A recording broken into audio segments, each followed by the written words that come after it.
Hola Alejandro, gracias por venir. Al contrario, un gusto. Bienvenido, buenas noches. Bueno, ¿cómo termina el año de Macri? Termina muy diferente de lo que creo que el gobierno hubiera imaginado que iba a terminar y de lo que buena parte de la ciudad hubiera imaginado como terminación de este primer año. Creo que termina con algunos logros que merecen resaltarse. La reintroducción de una democracia pluralista, diversa, competitiva, con una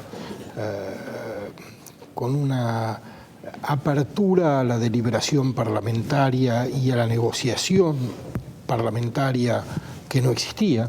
Creo que esto está en el activo del gobierno y de la sociedad. Creo que más allá de los desequilibrios macroeconómicos, cuya importancia no desdeño, creo que también es un mérito del gobierno haber ido a contrapelo de la tradición liberal argentina, que consiste en desentenderse de las necesidades de los sectores más vulnerables. Quiero decir... O sea, ¿lo ves como una virtud de Macri y no como un defecto? Lo veo como una virtud. O sea, el gradualismo en lugar del shock que muchos piden. Absolutamente. Ahora, del otro lado, creo que termina el año con muchos problemas. Habiendo cometido algunos errores, la cuenta de los errores quizás no es más que una lista de anécdotas. El intento de designar jueces de la Corte por decreto, la reducción inexplicada de la cantidad de ingresos al CONICET de esta semana, cosas que, pero más allá de lo anecdótico... El tarifazo planificado exacto, del modo que se hizo. Más allá de lo anecdótico, cuya importancia tampoco desdeño, creo que hay dos grandes núcleos problemáticos. No digo errores, sino problemas, núcleos duros de problemas. Por un lado, creo que el gobierno adolece de un sesgo ideológico que no se anima a revisar, del que quizás no es consciente y por eso es verdaderamente un sesgo. Creo que el gobierno actuó expresando una confianza desmedida e injustificada sobre la virtud dinamizadora del capital. La confianza de que... Llaman a los inversores, ponen la plata, viene el efecto derrame, se crea aparato productivo más sano, y que eso iba a funcionar. Genuino. Eso no va a funcionar, porque aún si hubiera habido inversiones en la magnitud en la que pretendían que las hubiera, cosa que no ha ocurrido, aún si eso hubiera ocurrido, el capital hoy no es un capital generador de empleo necesariamente. Por tanto, hay que pensar de otro modo cómo solucionar problemas del país. Creo que ahí hay un problema ideológico. Ese mismo problema ideológico también explica el exceso de confianza en la solución monetarista de la inflación. Están aprendiendo que quizás Kicillof tenía algo de razón cuando decía que la única causa de la inflación no era la cantidad de moneda, era también la posición de algunos actores en la economía, era la existencia de oligopolios, era la existencia de mercados muy imperfectos. Entonces, digo, esto no lo han tenido en cuenta y bajar la inflación les ha costado mucho más de lo que preveían que les iba a costar, con un efecto no solo de inflación mayor, sino también de desaceleración de la actividad económica por causa de la política monetaria. Entonces, esto es parte de lo que yo consideraría el sesgo ideológico del gobierno. Creo que el gobierno termina el año también enfrentando un escenario internacional que nadie había imaginado.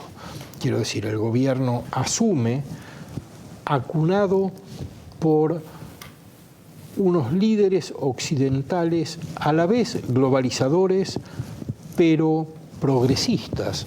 Obama, Hollande, Renzi son los que reciben al gobierno con los brazos abiertos.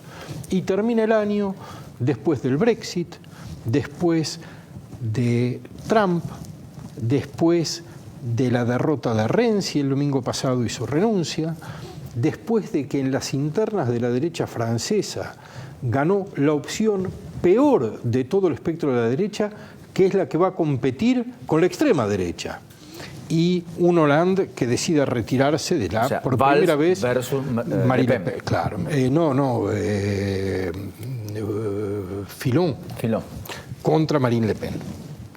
Es decir, el escenario internacional ha cambiado, lo que vemos es no la posibilidad de discutir cómo controlar la globalización, sino el posible retorno sobre espacios nacionales conservadores, liderados por dirigentes muy reaccionarios y muy nacionalistas. Entonces, yo creo que en la lista de problemas, así como señalo, hay un gran problema ideológico, es decir, de concepción del mundo que lleva a hacer cosas de un modo, diría, irreflexivo, en el sentido de no poner bajo la reflexión las conductas que uno cree que son las naturales para que todo salga bien.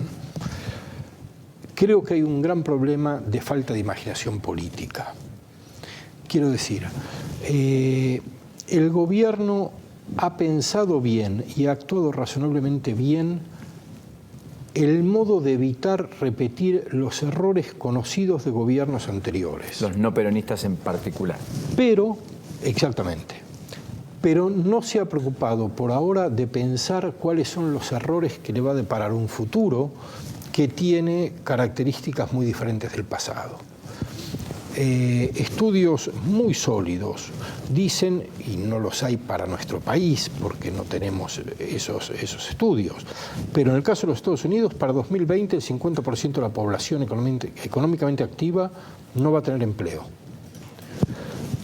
El trabajo es una idea, y lo hemos hablado en tu programa, el trabajo está en una metamorfosis profunda. Sí, definitivamente, cambio de época además. En nuestra cultura política y social, los derechos están asociados con el trabajo y no con la ciudadanía.